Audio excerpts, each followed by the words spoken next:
So up to this point, we've been dealing with a lot of reference triangles, where even if I was over here at like 100 degrees, and don't draw this, just watch, and I wanted to get closer to the axis, we could draw a triangle.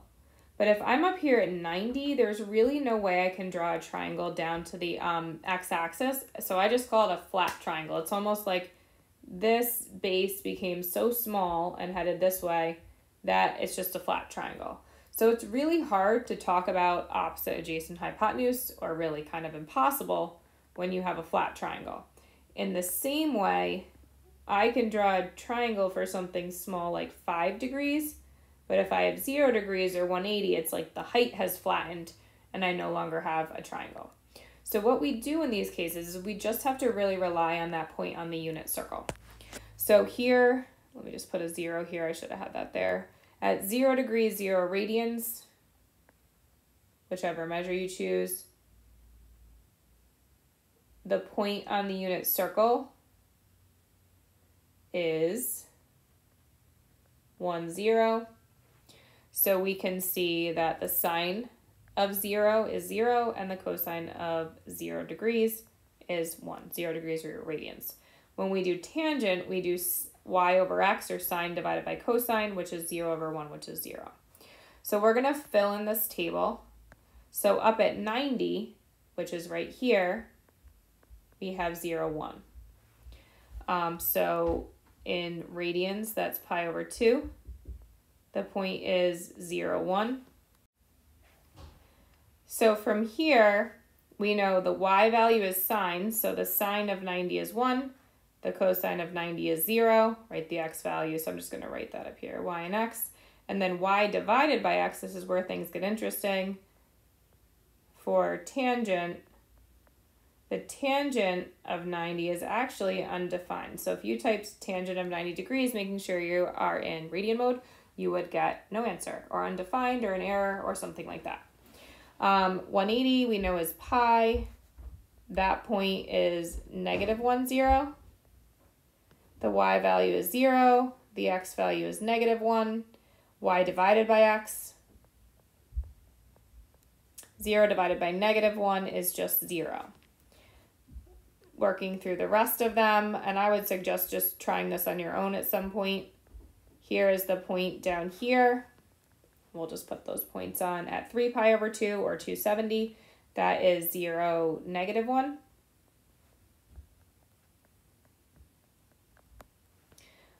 So that is, the sine is -1, sine of 270, cosine is 0, and then here we have another one. Anytime really that we have a cosine value of 0, we are going to have a tangent value that is undefined because we're dividing by 0. My 0 point should match my 360 point, so I'm just going to copy that down because they have the same. 0 and 360 are coterminal angles now that we have that word. 450 means I've just gone around, and 450 is coterminal to 90 degrees. So I am copying the 90 values. I should not have copied the degrees here though, or the radian measure, because now the point's the same, but the angle is 2 pi. Now, following the pattern to get the radian measure for 450, this is 1 pi over 2, 2 over 2, even though we don't write it here, this is 2 over 2, 3 over 2, 2 is 4 over 2, so 450 is 5 pi over 2, 2.5 pi basically. So copying the rest of it for the 90, this is 0, 1, 1, 0, undefined. So literally just copying everything down for 90 except the radian measure. And then 540 is our last one. 540 is coterminal with 180. If I did 540 minus 360, I would get 180. So now we have 2 pi, 2.5 pi, 3 pi down here.